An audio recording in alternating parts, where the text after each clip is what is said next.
What our panel is supposed to be about is how does the CHRO in their position add value to the organization? So my question to you then, before we begin, is on a scale of 1 to 10, think for yourself, how much value have you added to your organization? How much value have you added to your organization? And value doesn't mean the administrative stuff. Value means how influential are you in setting the direction of the organization. So instead of each of us, I'm going to give each person on the panel, including our next speaker, because we just added you, 2 seconds, and literally 2 seconds to introduce themselves. Think of it as a tweet. And then we're going to throw it open to the group to see. Now, I've prepared, in case you guys are quiet, 4 questions. So we'll go for there, and we'll see what happens. So let us begin. You're first. You want to stand up? So what I'd like to do is really throw the questions to the audience.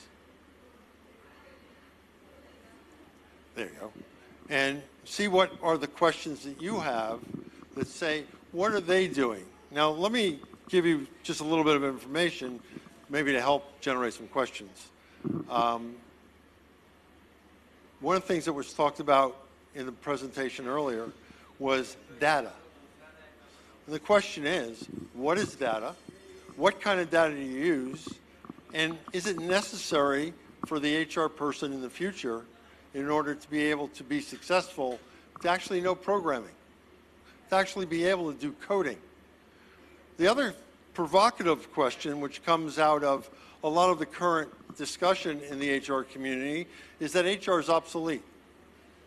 So what do you do to say that human resources talent management is not obsolete and in fact is going to be something that persists into the future? Because some of the leading research, including some of the stuff that was recently written by Dave Ulrich, is that HR departments don't have to exist anymore. They shouldn't exist. And so what questions do you have for members of the panel? There's a prize for the first one that speaks. I think that two of our CHROs have said something that is really important.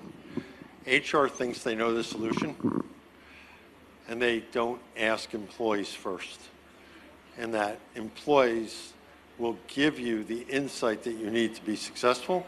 And I also would add this, that CHROs also need to insist that their HR people spend at least 1 week of the year out of their office and working on the line with the employees. So if they're in a call center, they're actually not listening in on calls, but actually answering calls. If they're in the engineering group, they work with the front line and the engineers on how it's operating. Because if HR doesn't build that credibility by having frontline experience, the CHRO does not have the information channels they need to fully be strategic. And that would be my addition to what you were saying, both saying. Any other questions? Because we're running, our next speaker is, I can't see back there. Any other questions? Okay.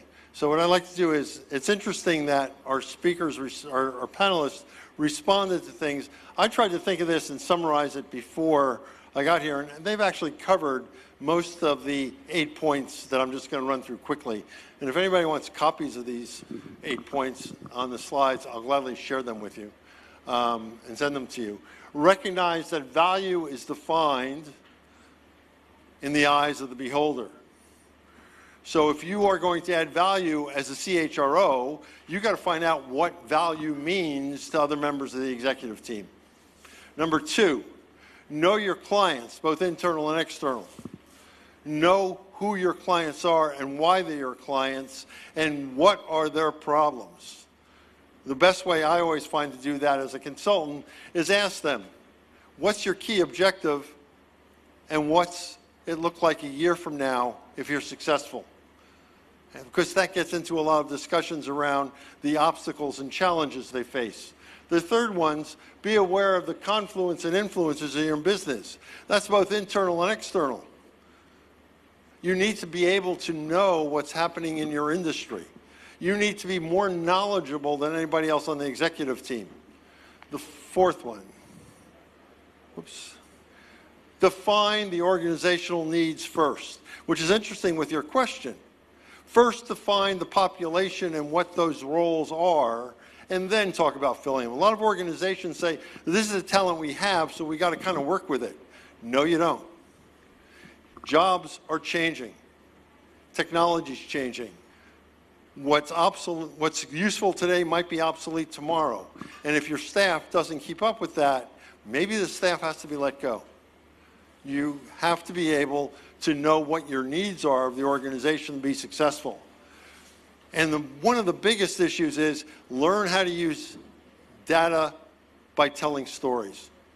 If you can't tell a story, if the data doesn't weave a story that impacts the needs of your clients, the data is not going to be meaningful. And design the correct HR and talent strategies. And the last two is know the authentic behaviors of your organization, especially your values. Hold people accountable for them. And the last one is get out of the way. HR processes, from performance management to selection to development, should be handled by the line manager accountable and responsible for it, not HR. Because if it doesn't go well, who's the first person to be blamed? HR. And they take credit for everything that goes well. So give them the accountability, the responsibility, the ownership to understand you'll put processes together, but they own it. Never outsource. Some people aren't going to like hearing this. I don't believe you should outsource anything that deals with your corporate culture, be it selection, hiring, be it performance management, succession planning, onboarding. All those talent management activities are owned internally. If you want to find out about the insurance plan, yeah, you can outsource that. But if it's a people plan, keep it internally and get out of the way. Make managers own the process. I want to thank our panel members for their participation, and thank you, and please stick around for the next presentation.